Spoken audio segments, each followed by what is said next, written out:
ஒரு காலத்தில் இமயமலையின் உச்சியில் கைலாசமலை மீது அமைதியாக தியானத்தில் அமர்ந்திருந்தார் மகாதேவன் சிவபெருமான்.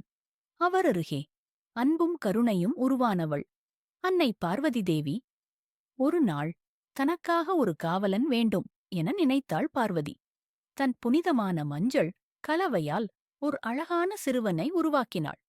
"நீ என் மகன், நான் குளித்து வரும் வரை யாரையும் உள்ளே அனுமதிக்காதே" என்று கூறினாள்.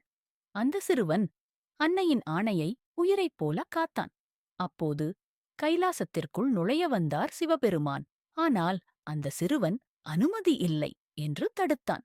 கோபம், போர், தெய்வீக சக்திகள் மோதின. அறியாமலே சிவனின் திரிசூலால் அந்த சிறுவன் வீழ்ந்தான். இதைக் கண்ட பார்வதி துயரத்தில் கதறினாள், "இவன் என் மகன்" என்று. உடனே உணர்ந்த சிவபெருமான் உலகத்தைக் காப்பதற்காக ஒரு தீர்மானம் எடுத்தார். முதல் காணப்படும் உயிரின் தலை, அது யானை.